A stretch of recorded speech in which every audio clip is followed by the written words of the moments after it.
And welcome back to This Week. Time now to get the views of our media and political experts. MMA creative Vice President and Democratic Operative Mike Kopp and Syndicated talk show host Steve Gill. Welcome. Happy New Year, gentlemen. Let's have some fun. Let's look back at the past year. We'll look forward a little bit later. Biggest political surprise of 2010. Mine's going to be Lincoln Davis losing. I really thought he would hold on.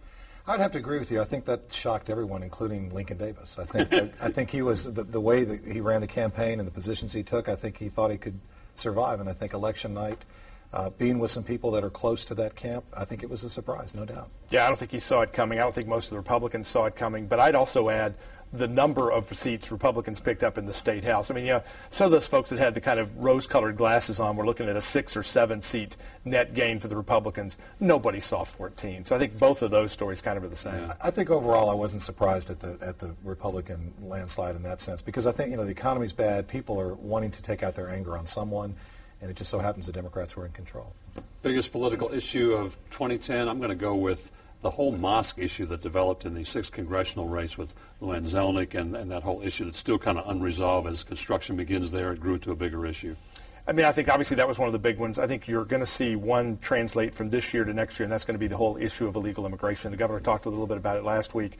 It is not an issue that's gone away. It is going to continue to be an issue, particularly with the economy like it is. And as you see the crime, as you see some of the gangs that are coming in from South America and Mexico as well, I think you're going to see that as a continued big story. And I would agree with both of you. I think it's a combination of both. I think people are concerned about illegal immigrants in this state, but I do think we're going to get at a crossroads where this administration, this new administration, is going to have to make a decision about being supportive of jobs and sending the right message internationally, or getting behind some of these efforts like Bill Ketchern and others in the legislature are talking about some Arizona-like laws which would send the wrong message, as Governor Bredesen just said on your show.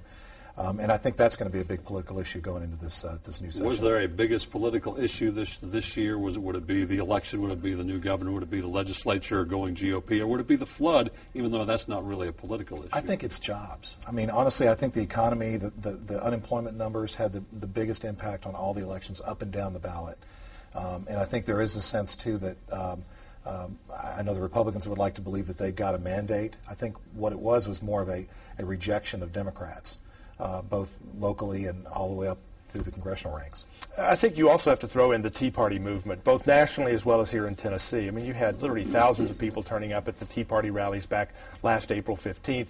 That then translated, which a lot of people were doubting, into political clout at the ballot box, both in primaries here in Tennessee and around the country, and in the general election as well. So I think the Tea Party movement and what happens with that as we move into another election cycle, as we move towards a presidential year, are they going to continue to have an impact nationally and in Tennessee like we've seen in the last year? Was there a best and worst political campaign? Well, I think a lot of people would like to claim credit that the Haslam campaign ran a great political campaign. Not many errors. I think this is where money comes into play. I think when you have unlimited resources, you can pretty much do whatever you want. And I think there was not as strong a primary field. And I think the fact that voters were ready to reject Democrats across the board because they didn't feel like they were doing anything to turn jobs around, I think that's what we saw. I would not say it's a Haslam camp, but I think a lot of people would believe it was. The $15 million or so that they spent in that race can sure paper over errors. If they made any errors, you wouldn't know because there was just such an onslaught of media.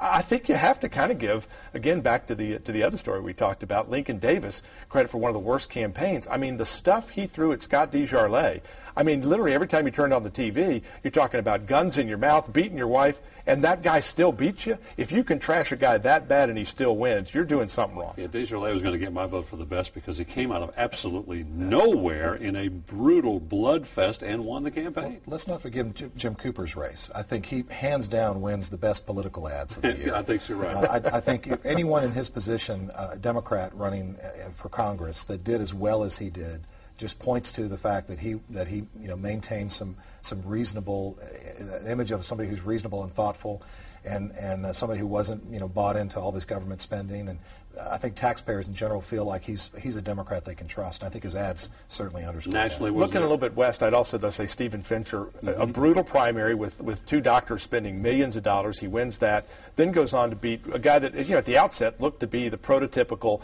kind of Democrat who could win even in a bad year in Roy Herron. So I think you're going to have to watch what happens in that 8th. Was that a one-time deal, or is that really a sea change in a very rural Democrat district that may change? Nationally, was there a political story? Would it be health care, the whole issue of the division, the passage of health care, the attempt to repeal health care? I think the biggest issue nationally was the jobs issue again. I think that the fact that the administration was blamed for not doing enough to turn the economy around, while at the same time being blamed for doing too much when it came to government intervention, I think it was sort of a no-win situation for the Obama administration. Look, the president last week reiterated for the third time that he is now putting all his focus on creating jobs. He said that about every 6 months since he took office. He has never put his focus on really creating jobs or doing what we know creates jobs. They've done everything. Don't ask, don't tell. Amnesty for illegals. They've pushed Obamacare.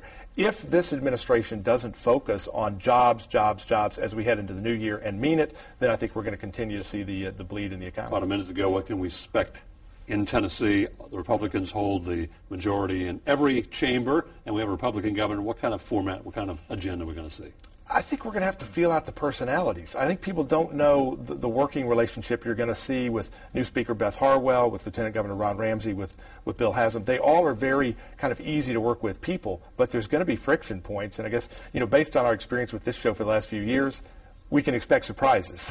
I think the challenge is going to be that new leadership figuring out what to do with all these new members, the Republican members that are not used to compromise and have come into office antagonistically, opposing everything that government stands for. It's going to be a really tough year for Republicans. Kopp, Steve Gill, appreciate your time and your insight. Stay with us. This week continues in a moment.